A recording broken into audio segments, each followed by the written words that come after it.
হরে কৃষ্ণ। ধন্যবাদ, প্রণাম সকলকে। আশা করি সকলে গুরু গৌরাঙ্গের কৃপায় কুশলেই আছেন। শ্রী মন্দির নির্মাণে অর্থদান কি মঙ্গলকর? শিলা প্রভুপাদ ভক্তি সিদ্ধান্ত সরস্বতী গোস্বামী ঠাকুর বলিতেছেন, বহু অর্থ ব্যয় করে নিজের ভোগবিলাস, গৃহ নির্মাণ আদি অপেক্ষা, এই বিচার অপেক্ষা সেই অর্থের দ্বারা ভগবত সেবা ও শ্রী গুরু বৈষ্ণবের সেবা করা ও ভগবানের সেবা ও মন্দির নির্মাণে এই সুবিচার বা সুবুদ্ধি, এটি হলো মহামঙ্গলকর। এবং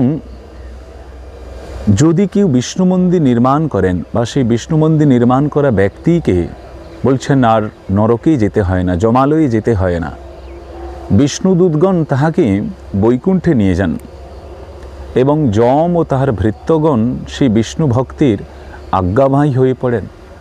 তাই প্রত্যেক জীবকে তার অর্থের দ্বারা ভগবানের সেবা, গুরু বৈষ্ণবের সেবা ও মন্দির নির্মাণ করিবার জন্য সাহায্য করা বিশেষ প্রয়োজন।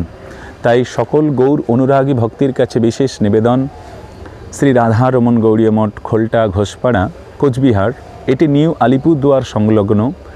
আমাদের এই মন্দির নির্মাণের কাজ ডিসেম্বরের 1 থেকে শুরু হইবে।